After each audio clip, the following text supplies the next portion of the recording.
to Coast.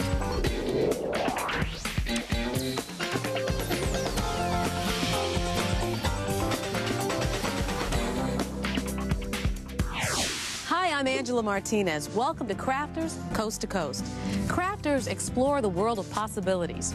We've been exploring the world of crafters, watching these inventive people grab hold of an idea and spin out a beautiful product. It's amazing what just a hint of ingenuity can do. We start with a visit to Louisiana. Our first crafter, a jewelry maker who makes a bracelet fit for a queen.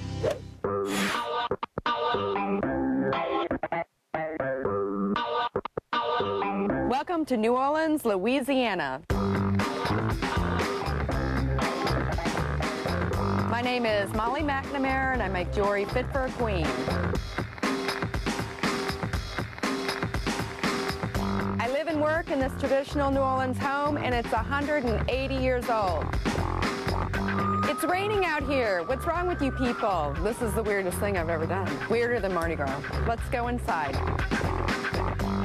When I first bought this house, the upstairs had 2 kitchens because it was 2 separate apartments, and I decided to take one apartment as my studio. So this is the place I go to get my mojo working. I begin the construction with a piece of square stock wire made out of sterling silver. First, I need to cut it. I'm going to make it slightly rectangular, so 2 pieces will be one size and 2 other pieces will be shorter. The metal needs to be fluxed in order for the solder to flow properly, so I'm going to apply the flux on each piece before arranging them.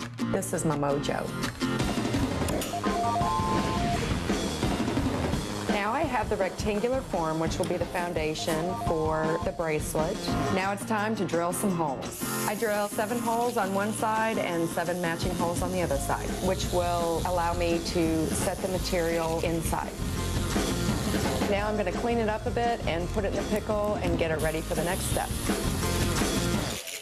I've already cut 4 pieces of beaded wire, which I'm about to solder on to the square form, and that will create a decorative element. I prepare them all at the same time because it's much easier once you get your piece hot to solder as many parts as you can. When I'm soldering a fairly large piece, I like to use 2 torches to keep the heat unified and makes it go a little quicker. Now I'm going to solder on 6 jump rings. My formal education is in the fine arts, and I later realized that jewelry had been a big part of my family tradition. I found out that my great-grandfather was actually one of the founders of the American Gem Society, which is the standard we use today in grading gems. So I guess you could say that it's in my blood. Here I have the completed square with all the parts on it, but I have a problem. I need 4 of these parts, and I don't want to make 4. So I send it off to my jewelry caster, and he then makes a mold out of it and has sent me back 3 copies. All these need now are a quick cleanup and a polish, and these 3 will look exactly like the original one. After any project, I always have scraps of silver, and I place them in this little tray. 70% of all sterling silver has been recycled. The next step is clipping the wire, which will serve as the pins for setting the stones. I start with a 24 gauge wire, and I clip it just a little bit longer than the width of the piece, and I will need 16 of these, 4 per square. I'm going to take these wires that I've just cut, and I'm going to ball them up at the end with my torch. Now that the pins are finished, I'm going to put them through the hole, and I'm going to add the selected material onto the pin, just like a tapestry. This is the fun part, when you get to put the shiny tinies in the piece. And my favorite combination are garnet and black pearl, which is what I'm going to accent the center with. Living in New Orleans has definitely given me a flair. It's hard not to be affected by New Orleans with all of the galas and carnival and Mardi Gras. Mardi Gras is a great time of year where everybody can be an artist. My first one's finished. I'm going to set it aside and do the other 3.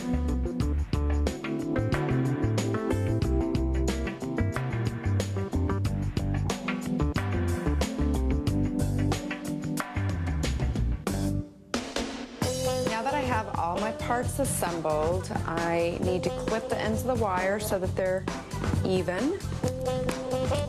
And then I'm going to ball them up with the heat of my torch so that it matches the opposite side. Now I'm going to use some jump rings to connect all the elements together to make the bracelet.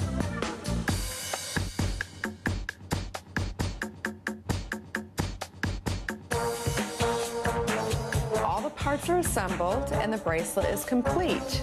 And what I've done, I've added a toggle clasp on either end for closure, and it's perfect for your wrist when you're waving like the queen.